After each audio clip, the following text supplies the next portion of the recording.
a little bit.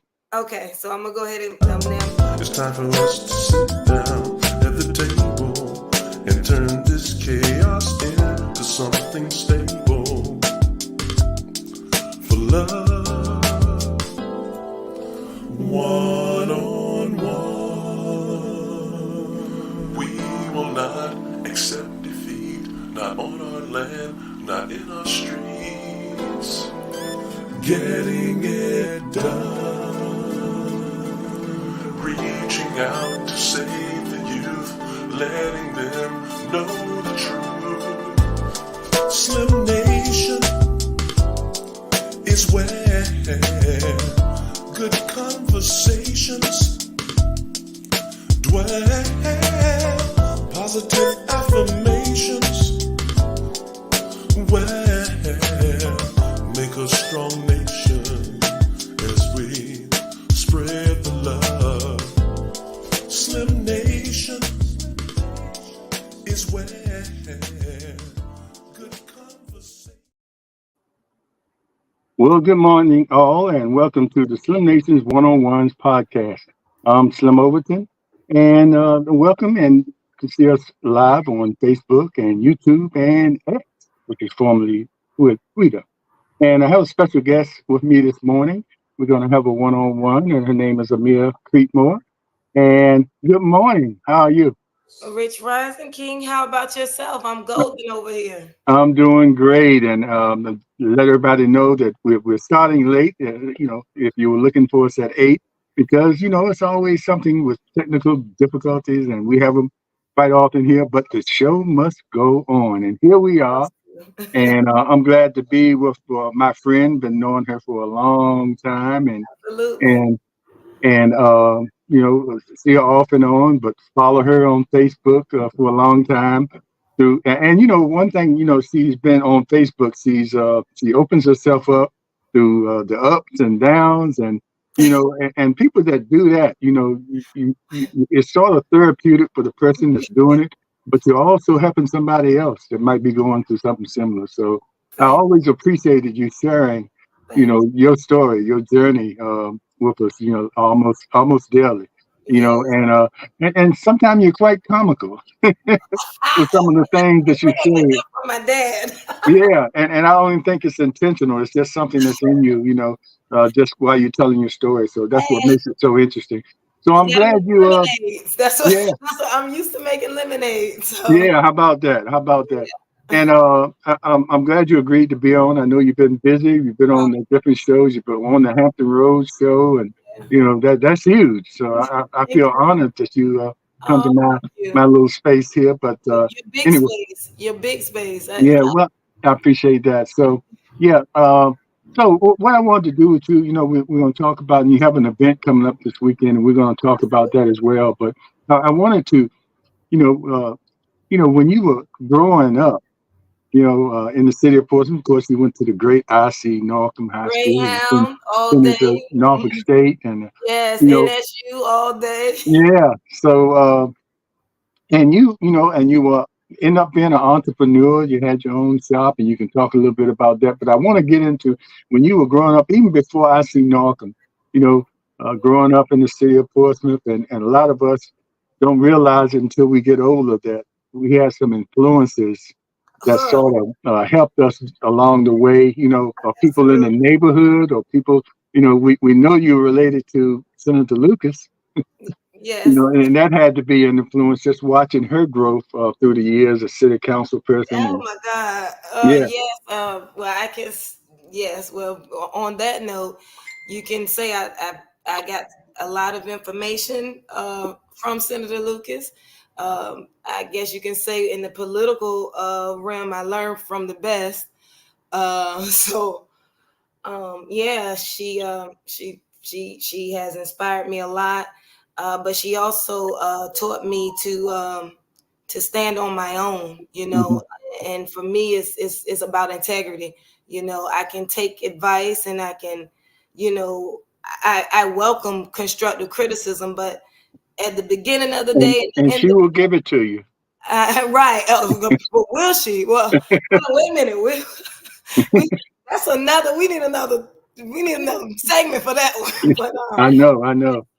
you know, yeah, she has been a leader in the community and our family in Virginia. But you know, she helped me find myself, my individuality. So, you know, she and I may not always see eye to eye, and you know, in political aspects, or maybe even in my personal. You know, she's an elder, so sometimes we, you know, I've always been very headstrong, very, you know, independent, very outspoken. I was always the little cousin that, you know, standing up to the elder saying, that ain't right, son. They think I'm about to get a spanking or whatever. But yeah, so yeah, but Yeah, I and learned a lot from her.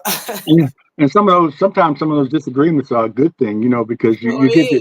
you end up getting the truth from people, and even Right. sometimes if it hurts. But you know, Absolutely. and then were there other people in the neighborhood, or maybe while you at IC Norcom? So many of us that went to Norcom attributed, you know, our teachers the way they were trying to prepare us for Oh man. a cruel world out there, you know. Oh So wow, what a cruel world. And if we have to talk about teachers at IC Norcom, I would be remiss if I did not mention Mrs. Genevieve Swinton, if mm, I didn't mention Ma Buck, if I didn't mention my biology teacher, Miss Bell.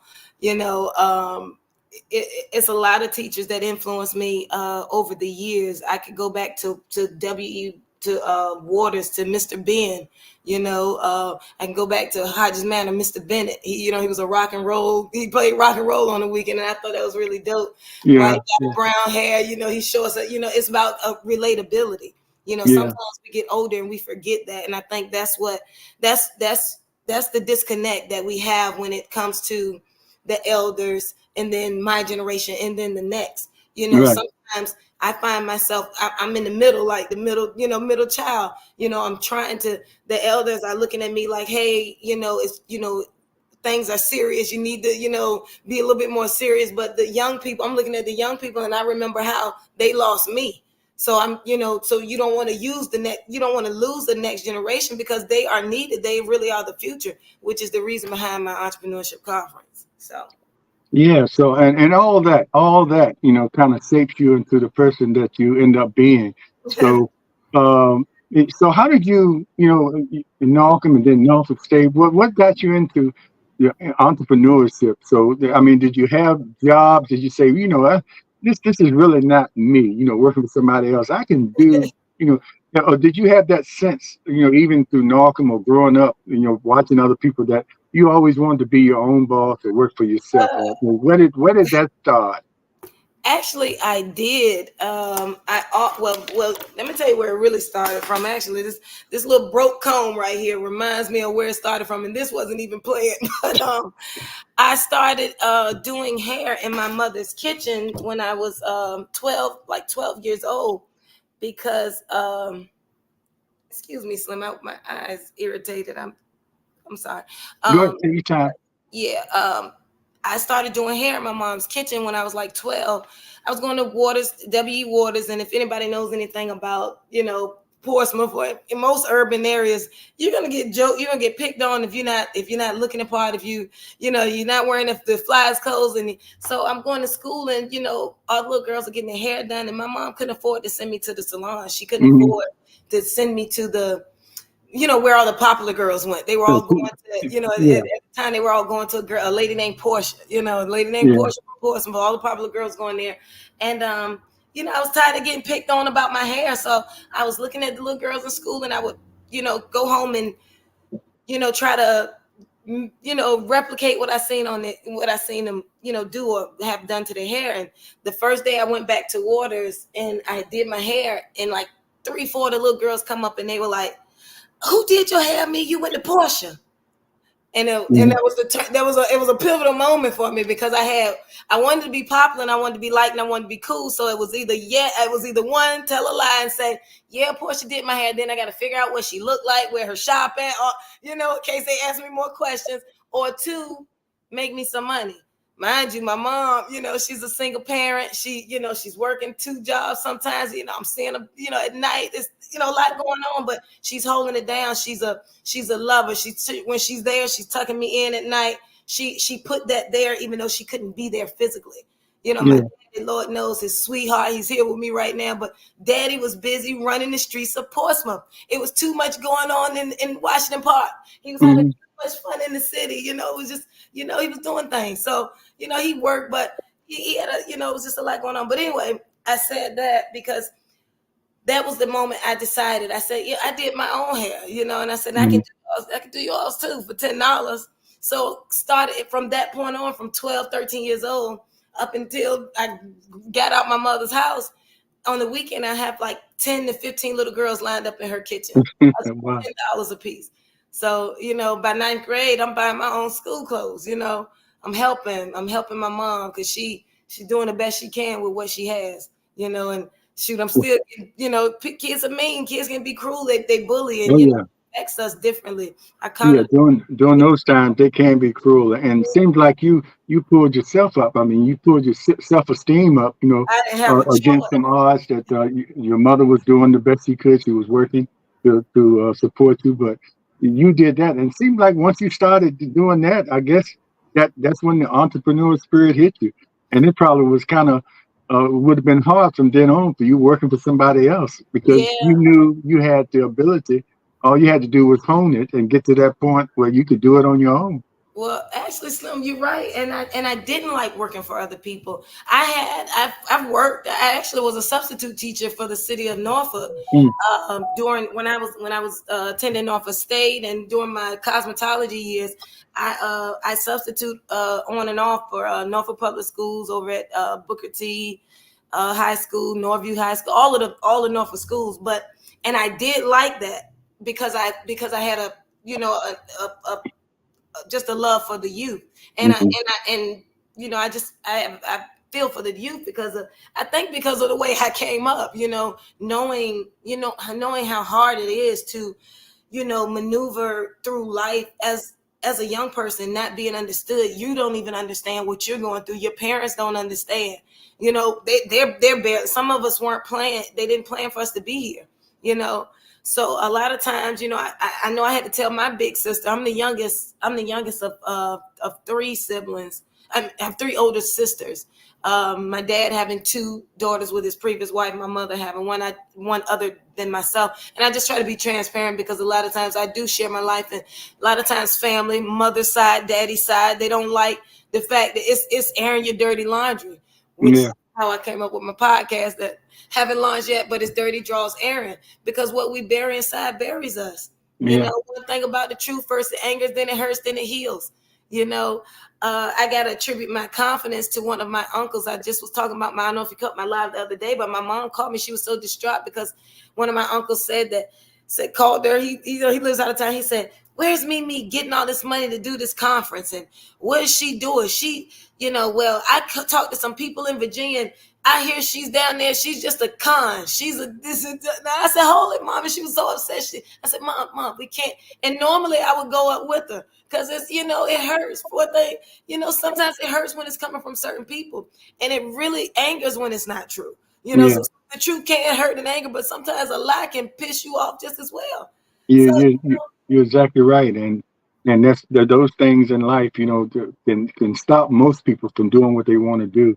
Exactly. Now, I want to get into the point now. Now you get to a point where you have your own shop down in Old Town, Portsmouth, and I think about what was the years that you had that shop, because I'm wondering, it had to be difficult for a young Black woman to open a business. They had opportunities for minorities, but it still was harder for young Black or anybody Black to open their own business as it was for maybe somebody of another ethnic race.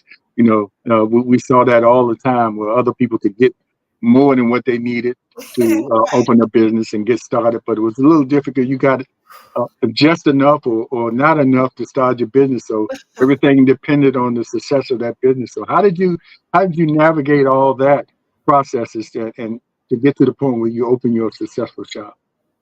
in Old Town of all places. Well, I can tell you that that was my third brick and mortar in Old Town. I had moved from Chesapeake, which I thought would have been the hardest to get in. You know, getting in Chesapeake. My shop was on South Military Highway in Chesapeake, and I'll say that was probably the easiest experience. Before that, my salon was in Norfolk, so I moved from Norfolk to Chesapeake. And when I moved my apartment, I moved back down in Old Town. I used to live on top of Roger Brown's. So it was so much business and so nice, and it was just beautiful down there. And I said, well, shoot, I want to move my shop down here. You know, so I had sought out different realtors, and I stumbled across Tony Goodwin, which of course, if you're in Old Town, you have to go through Tony Goodwin. You know, and I stumbled across Tony Goodwin, being that, you know, he was the president at the time of OTBA. And I don't know if you remember, but when my salon was in Old Town, that I was like the only woman of color in my physical in the 600 block, myself and one in the formal dress shop. You know, so it was really, you know, we're talking a decade ago. It was like, you know, I literally had older white people sticking their head in my door saying, hey, this shop are you the owner? No, where's the owner? And when I say I'm the owner, they like, no, where's your boss? And I say, well, I am the boss. They like, the lady literally told me, well, I don't want to offend you, but this shop looks just too nice. This shop looks like a white shop. You know, that's what I was getting. You know, they actually said that. They actually said that. You know, I got so much. It was so much ignorance. You know, I'm not going to call all of it racism. One lady asked, could she touch my skin? She was from Kansas, and she touched my skin, and she was like, oh, I didn't think you're so soft, you know. And she, you know, and she just, you know, it was like, and I'm like, and my mom, when I told my mom was infuriated, you know, she came up in the 70s, she's like, she knew what, you know. And I said, Mom, no, this lady is really ignorant, you know. This is ignorance. This is ignorance. This is ignorance, you know. So, you know, through those experiences, that's how I think you and I started running into each other when I was coming to the city council, trying to bridge the gap. I've always tried to be the bridge. You know, I come up in Cavalier Manor, Charlestown area, very, very colorful, very melanated area, very proud.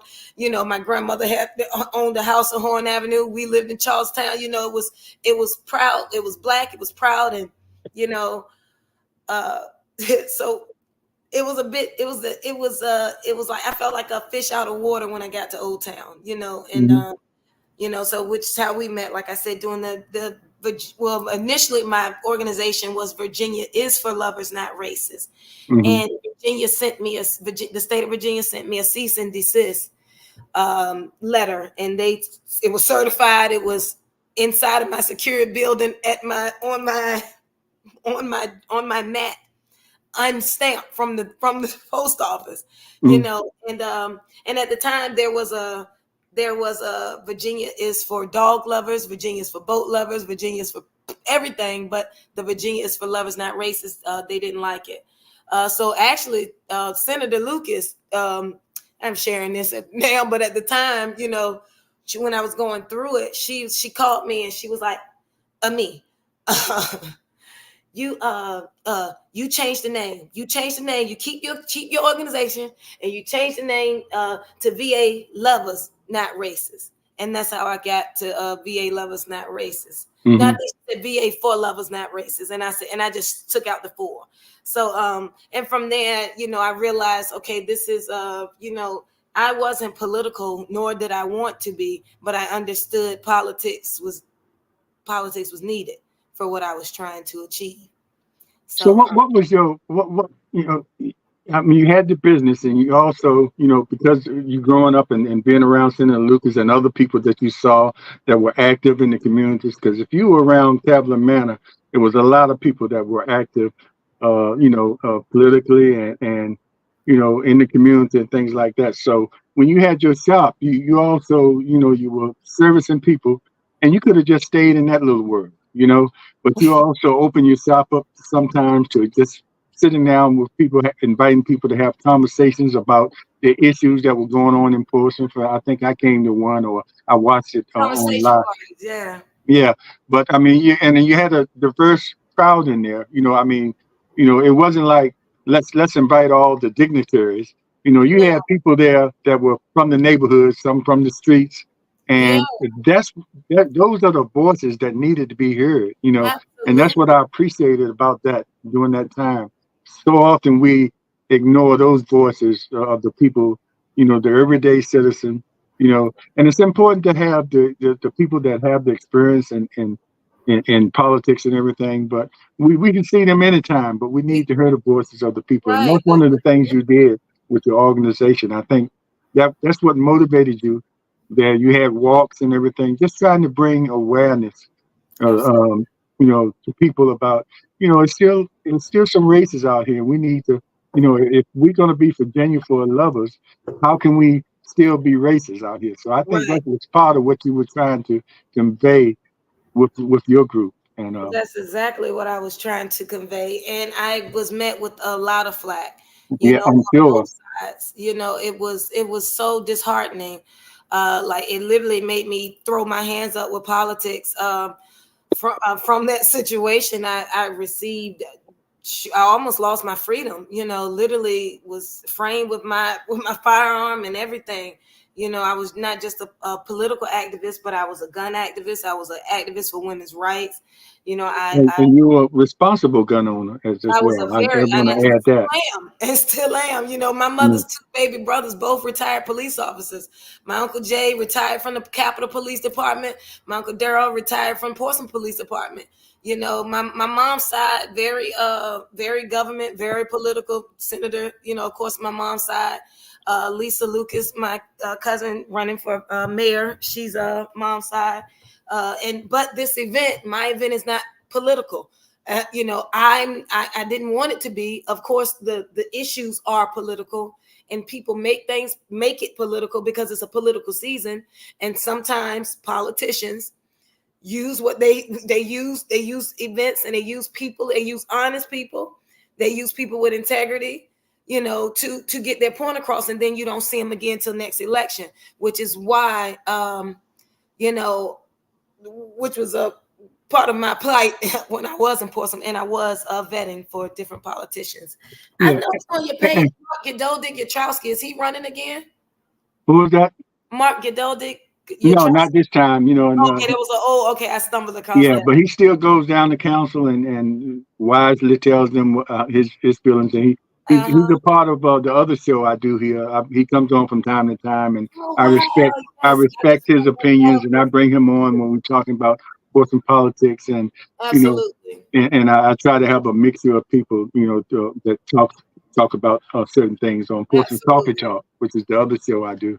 But this Yeah. is the one-on-one, and I want you to get into the event this weekend. But before you go there, because we're walking your journey a little bit. You had the experience with, like you said, you were in politics and you kind of walked away from it. But before you walked away, you were very involved with this group. It was a PAC. They had different PACs in the city of Portsmouth, Martin Luther King Steering Committee, and then you were involved with a PAC that was intended on creating sort of the diverse PAC, called People for Portsmouth. So how was that experience, and how did you get involved with that, and how was that experience? And they were, and I remember that PAC, and I think in the beginning, it was seen as something that, wow, that's nice, what unity, bringing black and white people in Portsmouth together for a purpose of supporting candidates, because that's what PACs do, Right. supporting candidates, that they might see that need the help and might see fit. And there was nothing wrong with having that and Martin Luther King Steering Committee and whatever other PACs that were out there. But well, how was the experience? How did you get involved with that PAC? And did they come to you, or you saw it and went to them? Or what was that all about? Well, like I said initially, my agenda was to be the bridge with the racial disparity we were experiencing in Portsmouth. So, I started out just going to city council and speaking, and I was very passionate. Um, And you spoke occasionally too, right? I did speak occasionally, yes, at the city council, and from there, people started reaching out to me. Coleman Young being one of the people that reached out to me. He was one of the first people, um, one of the first persons to reach out to me, about the racial disparity, and he wanted to help me do something about it. Another gentleman. I can't remember his name, but he lives in Old Town. He's a member of the Rotary Club. I met him through Tony Goodwin. He Mm-hmm. reached out. A lot of Terry Danaher. She Yeah, started. yeah, yeah. There were some really golden white people Yeah. in Old Town that Mark Godot, Dick Yatrowski, Yeah. that it was imperative because I grew up in Cavalier Manor, so it was really a culture shock for me. I liked the area. I liked the way the area looked. I wanted my salon and my clients to experience Old Town, and it wasn't. I wasn't welcome with open arms initially. Mm-hmm. Through that, I started going to the city council. I was told about Martin Luther King Steering Committee. I wasn't familiar because I wasn't I wasn't into politics like that. That was Senator's thing, and I just knew that was what she did. I don't think I cared enough. Mm-hmm. I vote for whoever my grandmother told me to vote for. Whoever, it was that type of thing. Which was kind of typical for the young people coming up, and Exactly. like you and Sergio O'Neill, who was involved. They were looking for young Right. African American people to because it was an opportunity to do something different. Yeah. It was. Starting out. Yeah. So I go on over to Martin Luther King had a meeting. I can't remember where it was, one of the churches, and it was my first time going to one of their meetings, and I was considering, I wanted to learn, I wanted to unite, I wanted to team up with them, and oh my God, I can say it now, but I didn't say it then because I didn't want to put a negative light on any group that I felt was trying to do something positive, but I did not. It wasn't a welcoming experience. I literally when I went over and the people that I did speak with in the small circle that I was in after the meeting dispersed and whatever they were doing dispersed, and as we're taking pictures, I heard someone say, what is she doing here? She's a hairstylist. I was hearing I don't know if they wanted me to hear. They had to want me to hear. It was just things being said, undertones, it was some condescending. And I'm not talking about the leaders of the organization, but you always have people in the organization, but that's the part of the problem. It made me think about in church. I used to go to Pastor Amler's church, and this is off track, but I want to say this because Mm-hmm. we have to stop doing this. I was going to Pastor Amler's church, and a few of the elders over there, because I wore red lipstick, they were treating me. I could feel it was inappropriate, just being me, So one lady finally on Easter, she said, I got there late. She don't know I was a person that would church hop, just like people club hop. I would church hop, so I might have went to a church session at 7, then I went to 9, and so by the time I get to Emily, it was on Easter. I had one of my girlfriends with me. She's paralyzed from the waist down. She had got hurt at work. Somebody robbed her at her job. So she's paralyzed, and that morning she was low. So I took her to Grove because they had a ramp. I know I'm off, but I got this is important. Took her to Grove because they had a ramp. We end up at Pastor Amler's church, and the elder there. This is the problem with this is the disconnect. See, she's one of the deaconess. She opened. It was raining, and so I go to the door, and I said, "Excuse me, Queen." I said, "Can you open the side door so my friend's in a wheelchair. She needs to get up the ramp." And she said, "For what? Church almost over now." Mm. And that has been the tone for a lot of the elders so I said that, so it's not just in the political realm. So now let me go back. But I told on her. I went to pastor. I said, "Hey, pastor, you got to check that." Mm-hmm. And at the time, Pastor Emily, he's a genuine soul.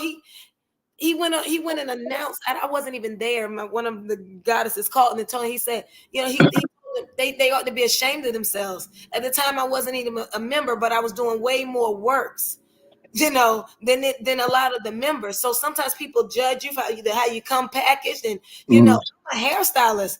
I'm marketing my business. At the time, I was selling swimsuits. My oil, I drank it. It's a detox.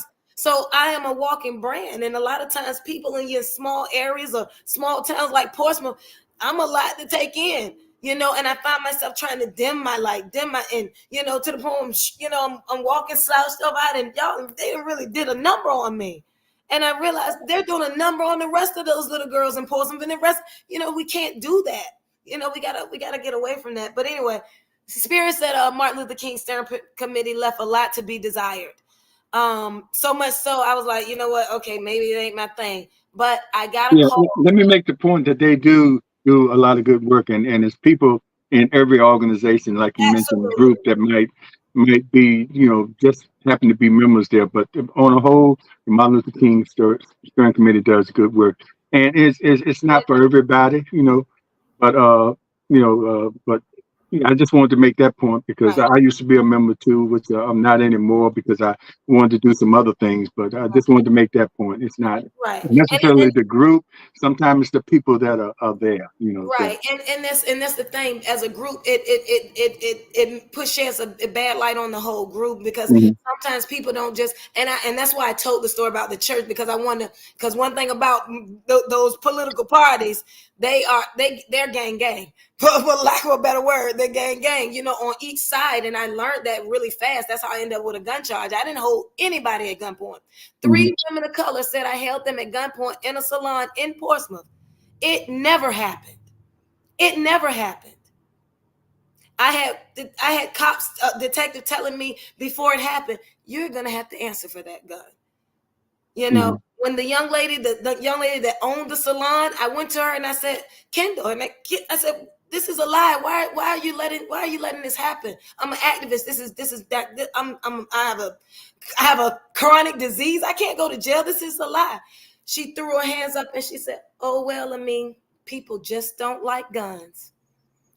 I had a cop, Sergeant Halls, Detective Halls, who showed up that day. He was subpoenaed. Allie Sprinkle subpoenaed him.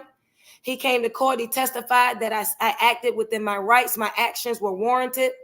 I was a stand-up citizen. He knew me from my business in Old Town. The judge took a bite of his sandwich, stretched, did a lunge, put his foot on the desk, and said guilty. Bit his sandwich and said guilty. So with that being said, I realized I have to get out of Portsmouth because it's not just Portsmouth. Granted, this goes on everywhere. But if you're talking politics in a city where the leaders don't like what you're saying, you better be prepared. That's what I learned. So I completely stepped away from politics after I received the gun charge. I have a chronic disease. At the time, I was taking 8 pills a day. My prescription was $200 a month. I couldn't even afford my prescriptions after I was framed with my gun. And I realized that they could do that to a person like me that's really standing on love, integrity, as honest as me. Senator Lucas told me that I was extremely honest. I'm extremely honest. Yeah. I can't even, I'm going to stop there, but. Yeah, so that's what, when that happened, that's what sort of ended your business in Old Town. So you had to sort of move on. And that's when I was talking earlier, it's probably during that time when you figured out, what am I going to do now? So you started, doing your products and things like that. And that's when you were doing those videos like daily, when you were up and when you were down, and you were just sharing yourself with people. Yeah. And like I said, that was still therapeutic just to talk about it. Very therapeutic for me. Very therapeutic.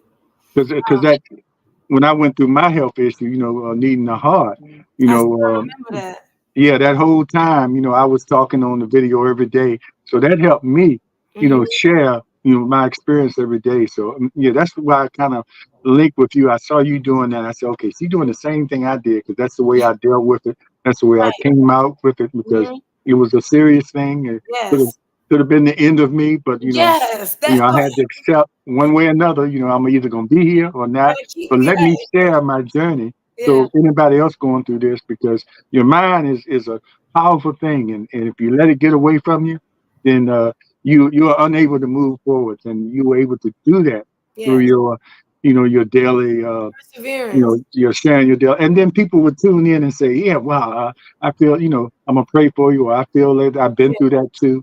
So you were really helping a lot of other people by going through that and sharing your journey. And not many people share their journey like that, it, Uh, thank you. so appreciated that. And so, look where you're moving on. You moved on. Yeah. So talk about this event. Well, if you want to talk a little bit about what you did after you left there. I used to watch and watch you mix all these things and My it's, herbs. I'm the herb herb, because we had now. a lady that lives out here in my neighborhood, and she was an older lady, but she went to school and learned about you know Oh, yeah. how certain things, because she could come and look at you and say, you need You so and so, or mhm. if you tell her, I'm having pains in my back, or my eyes certain, she could tell you, Back to the basics. what kind of herbs and what That's kind of right. healing, like your thing is healing, what Yeah, kind of healing herbs would help you yeah. and probably cut down on some of the medications you might have to take. That's right. I don't, like I said, I was taking 8 pills a day with my Crohn's disease. When I got framed with my gun, I couldn't even afford my medicine. I literally thought I was gonna die. I was like, wow, God, I can't believe I'm gonna die like this. I couldn't, my ulcerative colitis is triggered by stress, so it causes this internal bleeding. I went from probably 165 pounds to 115 in months, and from there, you don't even know what the back end is doing to a person, mental, emotional, psychological. I went from being well respected. My salon was a beautiful full service salon. I went from being well respected in my community, in my family, in my relationship, to being treated very much worthless, very just discredited. I had friends like, as I'm going through my charges, they didn't even want to pay me regular price for my services because I didn't have a brick and mortar anymore. It gets really dark. And in that darkness, it gets really quiet. Hmm. But that quiet is so loud. It's Yeah. so loud. It's so loud. It's like healing is not pretty. And a lot of times people think, a person like me, my girlfriends tell me, God, you always come back. That is the faith. It starts with the faith. It's faith and hope. My grandmother's put that in me early. Mary Louise Baker Creekmer put that in me early.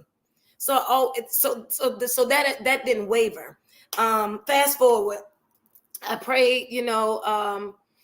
I wanted, before I got in trouble with my charges, I had prayed probably 10 years prior, and I said, God, I want to make the money I'm making doing hair in my sleep when I'm 40. Fast forward, I'm 44. I'm making the money that I made doing hair in my sleep at 40. Hmm. So God answers prayers, and faith without works is dead. You got to move on it. I reinvented the wheel. I didn't want to be standing on my feet. I made good money doing hair, but I wanted something else. I wanted to heal myself. My gastroenterologist at the time, I told him, what I was doing with my herbs. I'll tell you on another time how I came up with my oils, but that's something we'll share off the camera. But it literally saved my life. I don't take any prescription drugs anymore. I drink my love oil. It's a natural detox. I feel better. I look better. I feel younger. My brain clarity is better. My brain is functioning better. It's just phenomenal. But I realized you cannot run, conduct, maintain, thrive, or have a successful business if your mind, body, and spirit is not aligned. Yeah. So And, that's how we come up on this yeah. And, entrepreneur conference. and one other thing before you talk about the weekend, this is something else that you do that I think creates self-esteem with a lot of women.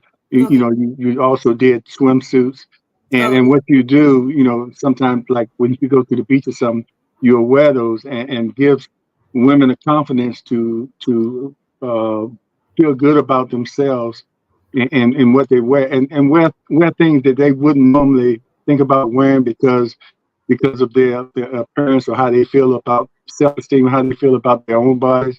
So you Right. give them that confidence to be proud of who you are, and however you are. Right. And, Because I go if up you and feel down. It ain't always pretty. right, but I mean, and because the media and everything will give us a image of what they think everybody should look All like, the time. and everybody doesn't fall into that ring, and it goes for Right. men too, nothing wrong with having a little pot belly, but Right. but it doesn't keep you from dressing up or doing your thing. Of course, you could get rid of it if you can, but not everybody can. But Well, you just can. You be can. proud of who you are, and your self-esteem. So you give people that opportunity Thank because you do it. Well, I do it because, if you watch, you probably hear me telling, when I, from the time I was probably 5, 6 years old to probably I was 18, 19. I had a family member that reminded me probably once a week, once a month, me, come here, when nobody's around, come here, Mimi, come here. Let me tell you something. You're black, you're ugly, and you ain't gonna never amount to nothing like your mammy. Wow. A So family member. a family member, somebody that I loved and respected and looked That, up to. So, that sounds like something from Color Purple. yeah, You're yeah. black, you're So, ugly.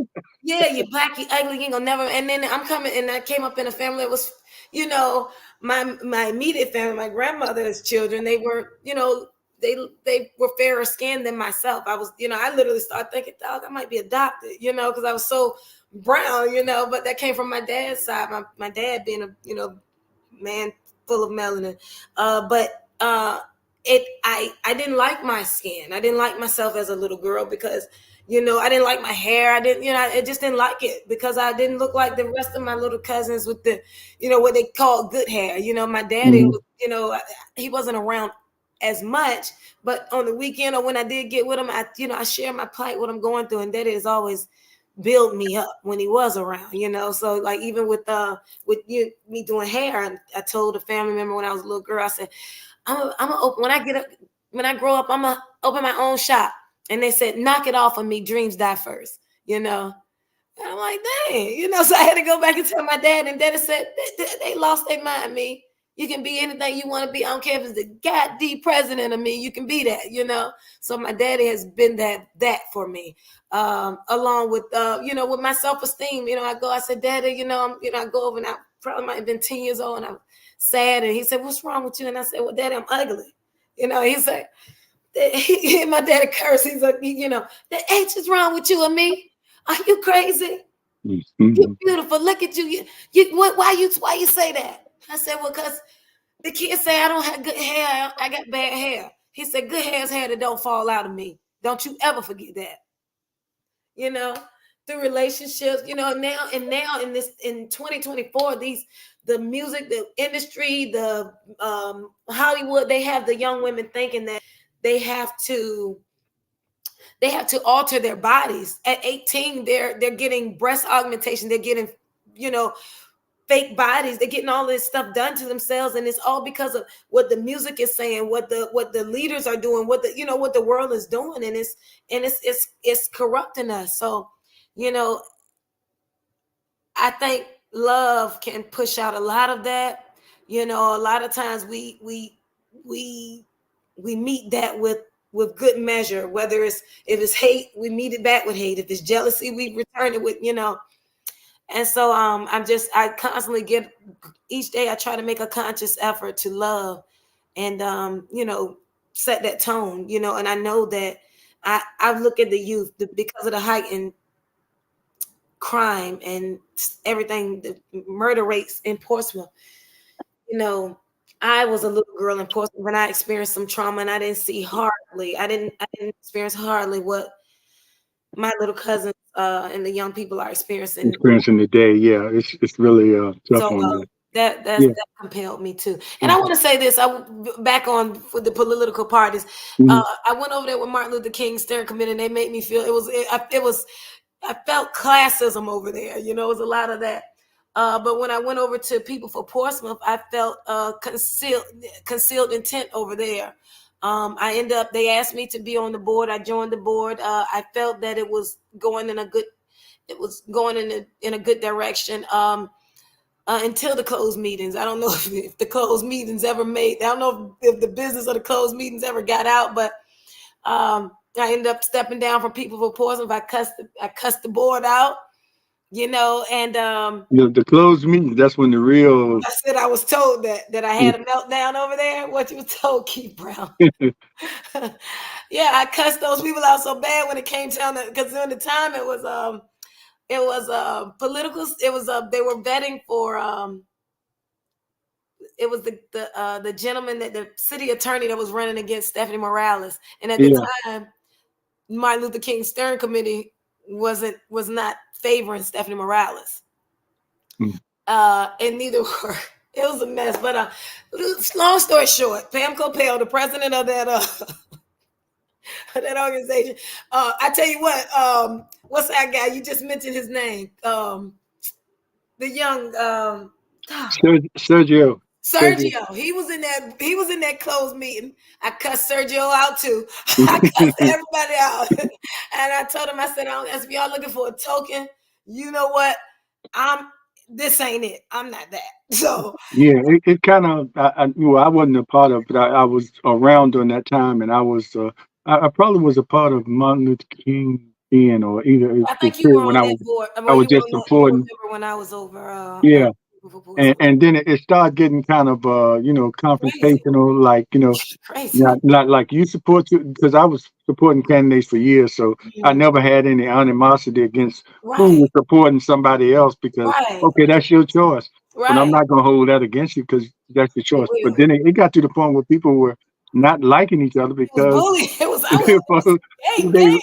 they were supporting, and so that's what scares me. But that was a crazy time, and we see now one of the groups survived and the other one didn't. So that speaks for itself. But anyway, let's get into the event this weekend before we run out of time here, and so tell us about it, and where did it come from? This is the first annual, if I'm not mistaken. So talk about that. First annual entrepreneurship conference, Freeway to Freedom. Like I said, I grew up in Cavalier Manor. Freedom Avenue runs through Cavalier Manor, and it runs up to the entrance of the Rivers Casino now. I rode my bicycle down there. I rode skates down there. I walked. I did the gym, Cavalier Manor gym. I did a lot on Freedom Avenue.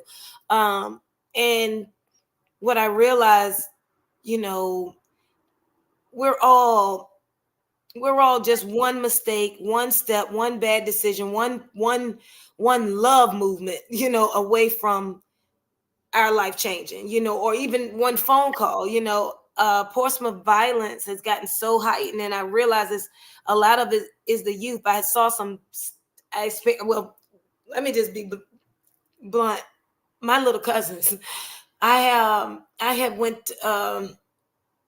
came to Portsmouth to pick up my little cousins for their birthday. It was a day after their birthday. Their birthdays are a day apart. And the day that I went out there, I don't know if you remember that double murder, that double homicide in Seaboard Apartments. Yeah. Where Jeffrey Wilson used to be. My little cousins, they live out there. And I went to pick them up, to take them out to eat for their birthday.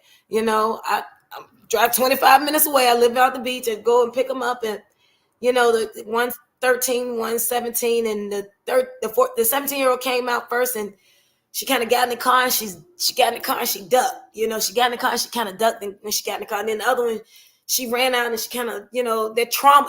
I seen trauma on these kids, And the other one, she got in the car and she kind of slouched down in the seat, and I pulled off, and I said, babies, I said, I know it's a lot going on in the city. I know it's stressful. I said, but, we're going to go out and have some fun for your birthdays. I said, well, tell me, how was your day yesterday? And the 13-year-old, she said, Mimi, I saw 2 dead bodies. And it hurt me so bad. It hurt me so bad. And the 17-year-old told me that those dead bodies laid out there for 3 hours uncovered, because legally, when that happens, they can't move them. They have to, they put those, it's normal now to see those little those divider sheet type things on the little posts. But even if you have 3 or 4 of those around bodies, you can still see it. You still can see it.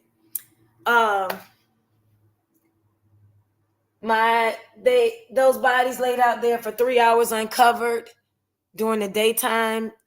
The elementary students were released, had to experience it, had to see it. The middle school students were released, had to experience it, had to see it. And it bothered me to the point where I said something has to be done. My thought behind it, I have to bring some attention here. My little cousin, the 17-year-old, hi, cousin Allison. My little cousin, she wants to be an entrepreneur. She has dreams and aspirations to run her own business as well. And I know it's going to be damn near impossible for her dream to come to fruition if this continues to persist in the city of Portsmouth. If no one steps in and does anything about it, the reality is my little cousin's dreams will be deferred, if not destroyed. Slim, you with me? Yeah. I just turned the focus on you. Yeah, so that's why you just see you instead of me. I didn't know. Yeah, so but yeah, so my thought, which was next, or I guess since I went ahead and shared that, my thought is, political now, because if they can get an Amber Alert in, my thought is they need to come up with the 14-year-old that was out there. I don't know him personally. I don't know him. All I know is his name was Quadir. So if they can get an Amber Alert that lets everybody, that goes to everyone's phone and let them know, hey, there's a missing child. If they can't stop the murders, if they can't get the guns out of the children's hands, at least do a Quadir alert. If you know that there's been a shooting, it's been a gunfight, or, bodies are laying in the street, there's dead bodies out there, then we need a Quadir alert. We need an alert to go through, just like you interrupt and come through our wavelengths and our phones. For Amber Alert, interrupt it with a Quadir alert. Take those kids back to school. Do not pull them up. Do not pull up and drop those babies off, and they have to walk around dead bodies for 3 hours. It's traumatizing. My little cousin went to school the next day. Ironically, I ran into a group of teachers that were teachers at her school, along with one of the principals, I think it was the vice principal. And I'm not trying to name drop or snitch on anybody. My concern really is what I'm talking about.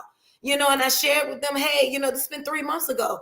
What I had going on, and I'm trying to get my purpose of this is part of the proceeds are going to go for trauma, grief, and mental health counseling for the youth. And I told them, and they said, well, what school did she? Well, what neighborhood? And I said, well, she was in Seaboard. And they said it was aggression. It's like if people think that you're attacking their job, their craft, their professionalism, or saying something that they disagree with, you're met with so much flack, so much resistance, so much hate. It's ridiculous. And one of the teachers literally said they know that with attitude, they know if a shooting in the neighborhood, they know to go to the auditorium and get counseling. We have counselors in there the next day whenever something like that happens. But what about the ones that don't know? What about the ones that don't know?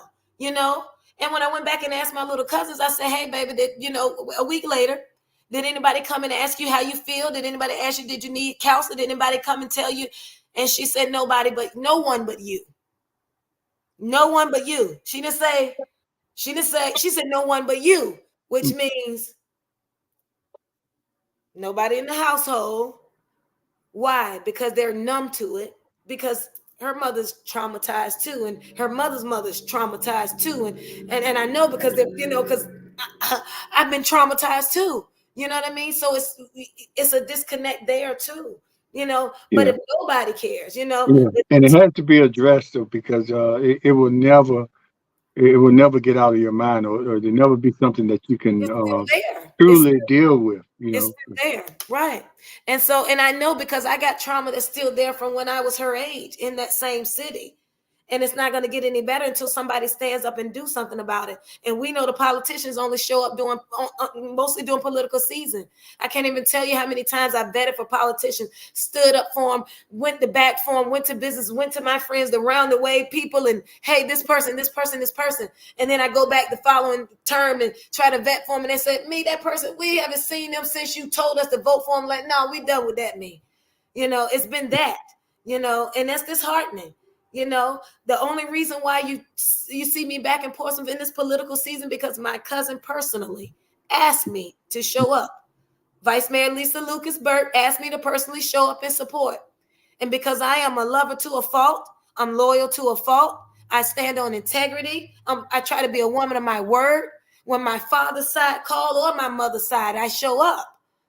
Yeah, I did see you at the Walk for Balance that Grove Church held. I saw you out there. At the Grove, I show up. Yeah. I showed up, and even with Grove Church I had a personal relationship with Grove Church when my business was in Old Town. Twice Grove Church sent 2 families and that needed care. One lady, she needed Christmas. We gave her Christmas, we gave her clothes, we gave her toys, we gave her a tree, we gave her gas, we gave her food, all because Grove Church asked me to.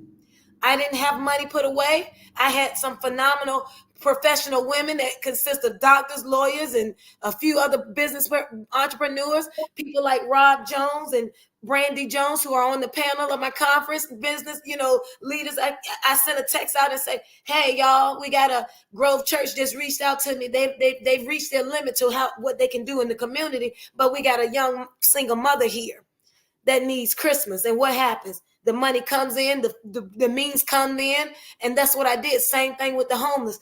Miss Martha, she's 96 years old. She's still a pillar in the community in Old Town. Miss Martha come by my door on a winter evening when I'm closing down the shop, and she said, "Hey, me, you know, it's temperature gonna be below freezing. Me, the homeless need you tonight, right?"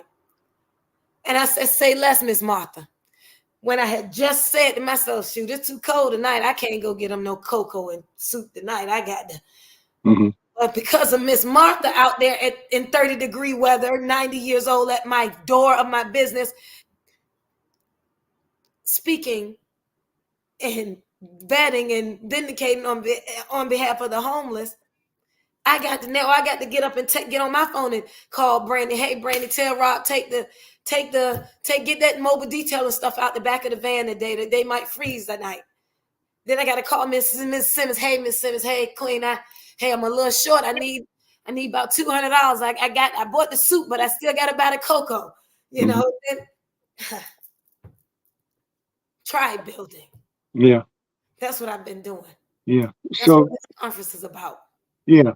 I understand. Yeah, and that's leading up to the conference, and it's like a 3-day event, right? And so start out telling me, because we know the purpose, why it's put together. So talk about the event and the days, of the event. Is it starting Friday or it's what? It's starting Friday. Okay.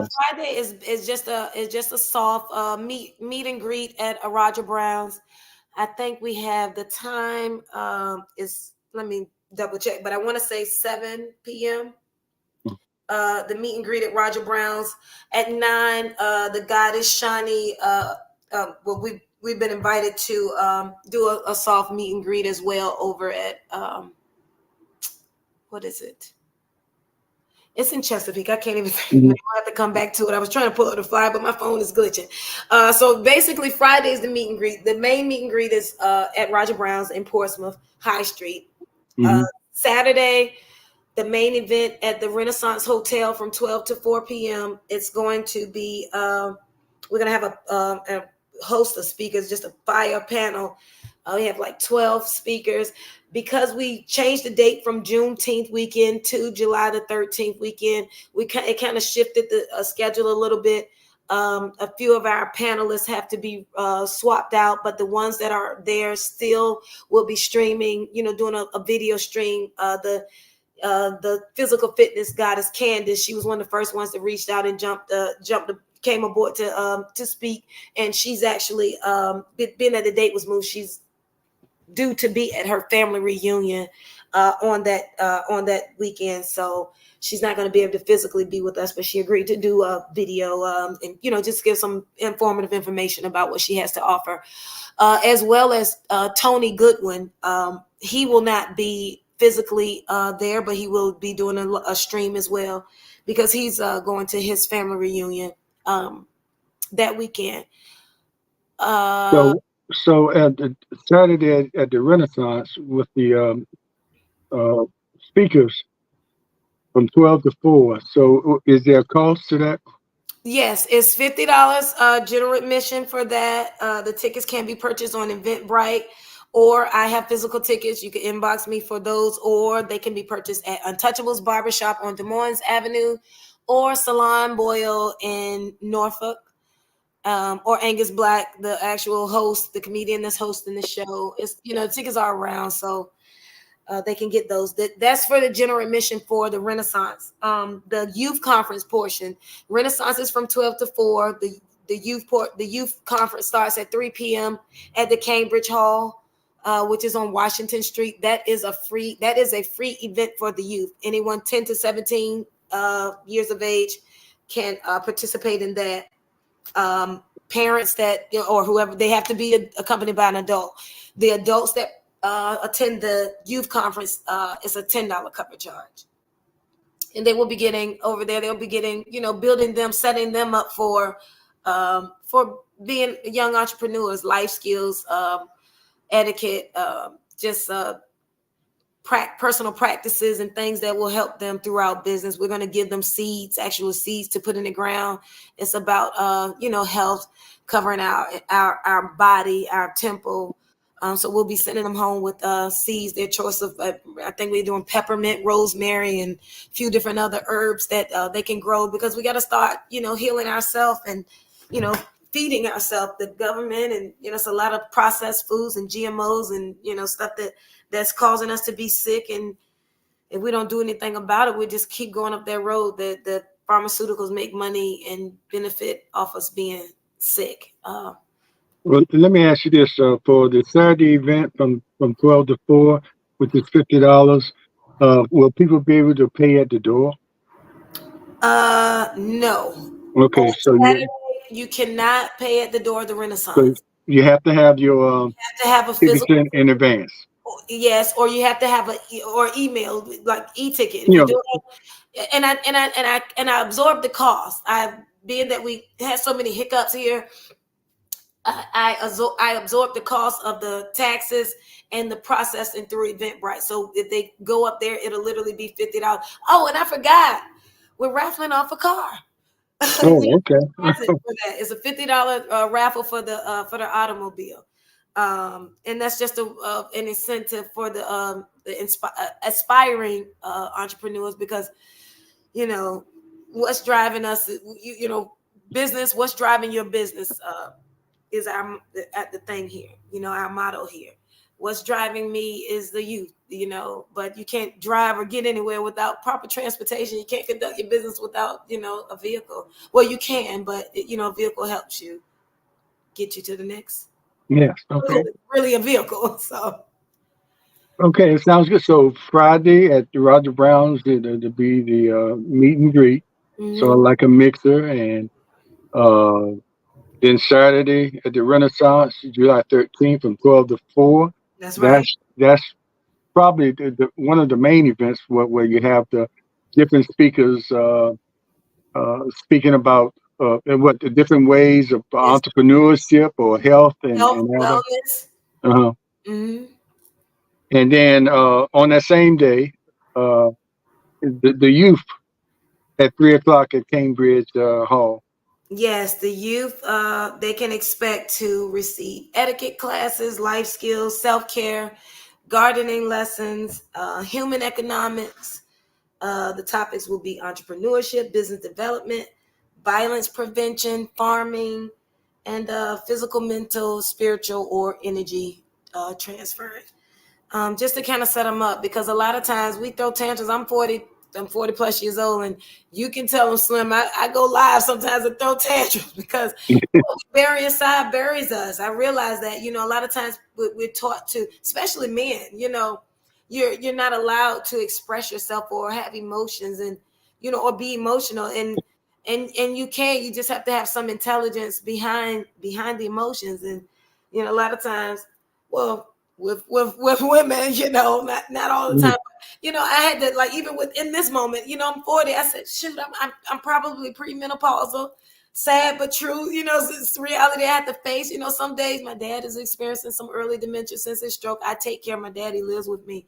And like you said, I'm transparent on my page. If you ever see me up there, I'm not bashing anybody else, but he's solely, it's me and him and I, Yeah, and you have to get it out because it's nothing good about pinned up emotion. And sometimes as we think about some of the root causes of crime and why things happen, sometimes it's people that got pinned up emotions and anger they're right on the edge of blowing up, and right, sometimes they're on the edge and you push them one step further and they just do things that's out of character, and some exactly, people are just mean, but yeah, pinned up emotion. That's why it's always been a stigma in our neighborhoods about getting help for emotional or mental health issues that you might have. hmm Talking to someone, even if it's your friend, and sitting down. The best way is to talk to a professional, but not everybody can get that. But that should be a way that should be that's that's the result that you're looking for to get to a professional. And then there are ways where you can get to that process without you know emptying your bank account. yes, But the main thing is expressing yourself and letting that pinned up emotion out in any way that you can. So some people use social media to get it out. Some people go outside the house and just scream. Some people go go swimming. Some do people something go physical. to the gun range. So, but this conference is all about creating opportunities or telling you how to be an entrepreneur and how to take care of yourself healthy, and just uplifting whoever attends. And Absolutely. yeah. Absolutely. It's going to be a phenomenal event. Like I said, I did this. A lot of the panelists are Portsmouth, born and raised Portsmouth. If not born and raised, spent a lot of their time in Portsmouth in the community. So they had really, strong connections and ties to the city. Kiki Swinson, she's a best best best time author, I think, on Essence. She has like 30 books. She's born and raised in the Portsmouth community. She came up in the Ida Barber area. Like I said, Tony Goodwin, he's Portsmouth, born and raised Portsmouth. He's been a community leader. He actually helped me land my first business in Portsmouth during a time where they weren't as open and welcoming, to me. I Yeah. lived, it was tough, but And Old Town is much different now as far as yeah, so the diverse business owners that are down in that area. absolutely. Like I was proud to see when I came back to the area, like black businesses every other building now. yeah, yeah, When I was leaving that area, I noticed that, my neighbors, like, they were trying to get from, because of the politics. They were just over the tone that yeah. was set up there.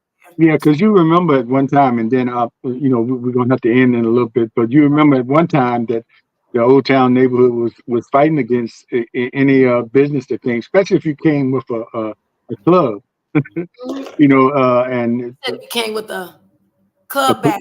yeah, a club or even sometime a restaurant. They Oh yeah, it was blamed everything that happened, outside of that business on the business. So they every were time. really fighting Mhm. back certain businesses.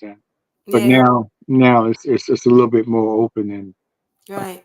if something happens, you have to blame it on the people, not necessarily the businesses. Absolutely. Yeah.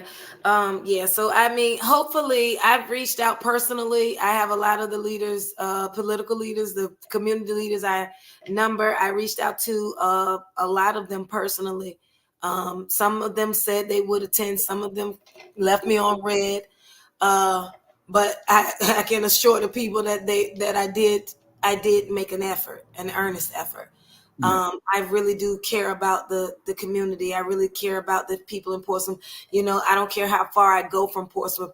I'm only one phone call away from devastation, as long as Portsmouth is moving and leading and running the way that it is. So hopefully this conference can bring some attention to it, shed some light on it. You know, hopefully it can ruffle the feathers, if nothing else, make them act like they care in this political season, if nothing else. So Mhm. at least we can get some attention from maybe some people that will do something about it, you know. So that's the goal. Make some waves. Let the children over there know that some people do still care. There are some leaders that do still care, you know. So Yes, that's indeed. And thanks. I mean, I just uh, we went a little longer than I usually go, but I knew when I invited you that I was going to need a little bit more time with you I can because talk. you have a lot to say, and I wanted you to say it, Thank you.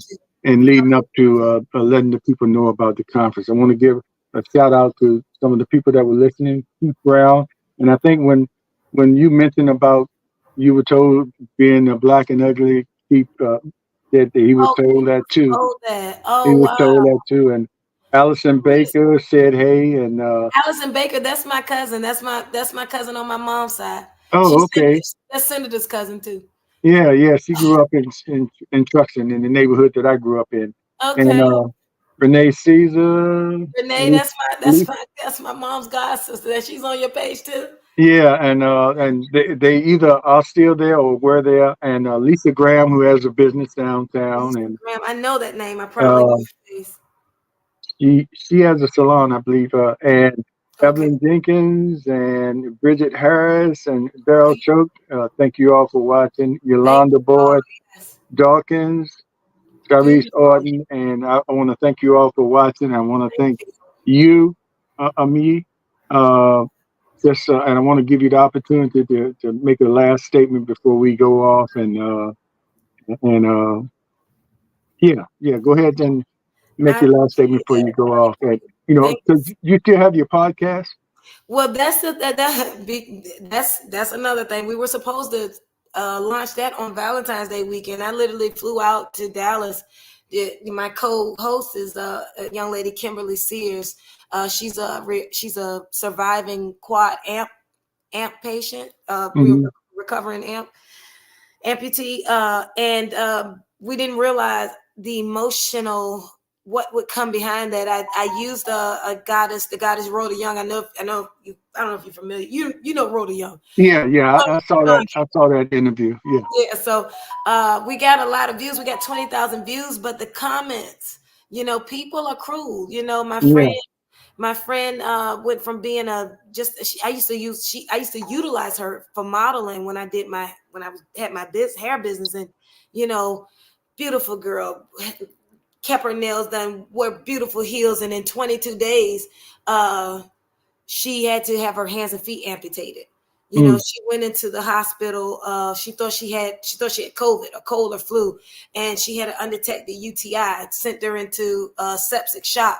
Sent her in a coma. And fast forward, you know, she had to get all of her limbs amputated. The time before that I saw her was doing her wedding. You know, doing her hair and makeup, and you know, she was beautiful. But in that, us trying to launch the podcast, the people are so cruel. You know, I missed that. I'm glad you said that, because I want to go back real quick.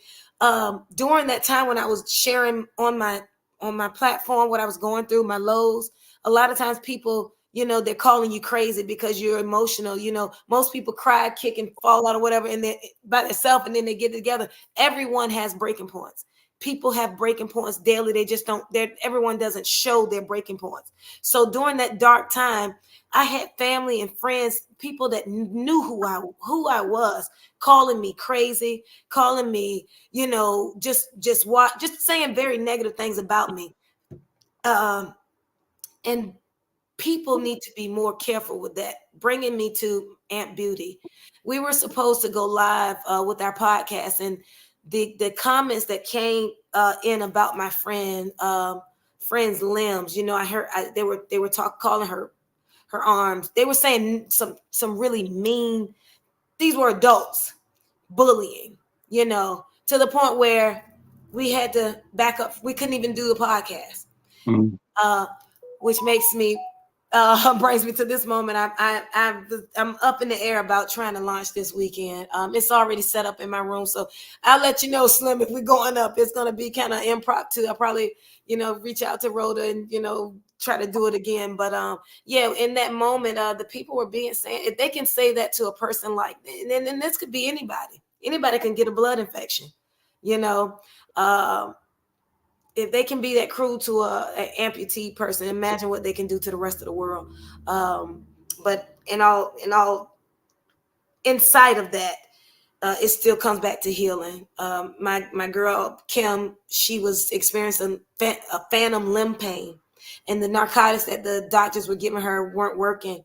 I prayed. I asked God to give me something. I came up with a tea blend, and we call it Amp Beauty.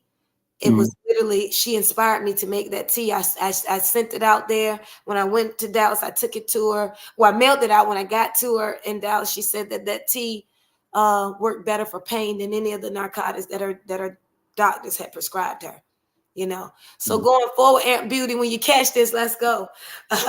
She this is the time where she lost her limbs, so she goes through bouts. And so I'm just kind of waiting patient. I was trying to wait for her to, to power through this podcast. But I told her, if we have to get up and run it, without her, she can jump back in whenever. And Slim, if you can come and fill in whenever, whoever can fill in until Aunt Beauty can get back out, I'll be that. She asked me to be her hands and feet, and I promised her I would be that. So, Okay, yeah, we'll talk about that.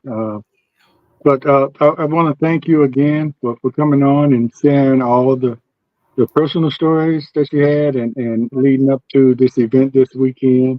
And hopefully we'll get an opportunity to talk again anytime you want to come on and talk about some things. But I know on your page, you're on your page every day, giving out even when you're on the beach. And I love, that's my therapy, man. That's my therapy. When I lived in Portsmouth, I had a bad day, I had to get to the beach. I had to get to the beach, to the water. Just some days I'm out there just crying my eyeballs out. Some days I'm out there laughing. I'm just it's therapeutic, grounding, putting my feet in the sand, walking barefoot. So living on the beach has been a blessing for me. Yeah, the human body is full of emotions, and sometimes we just have to express it. Yes. Again, Pete Moore, I thank you, and you take care, and I appreciate you coming on. The website, www.freewaytofreedomconference.com. Okay. Everything. Freewaytofreedom. Freewaytofreedomconference.com. Yeah. So the name after Freedom Avenue in Cavalier Manor. Yes. Yes, that's right. And the holistic site, if you need healing for that, for every prescription drug known to man, there's an equivalent herb for it. I have it. If I don't have it, I can get it. That site is www.imainc.net, www.iimainc.net. I ship worldwide and I deliver locally in the 757. All right. Thanks, everybody. And thanks, everybody, for watching the Slim Nation 101 podcast. And remember to like, subscribe, comment, and share this show today. Take care, and we'll see you next time. Thank you, Slim. It's time for us to sit down at the table and turn this chaos into something stable. For love, one-on-one, we our land, not in our streets. Getting it done. Reaching out to save the youth, letting them know the truth. Slim Nation is where good conversations dwell. Positive affirmations well, make a strong nation as we spread the love. Slim Nation is where good conversation. Powered through that right quick, didn't we, y'all? Yep. Oh, we also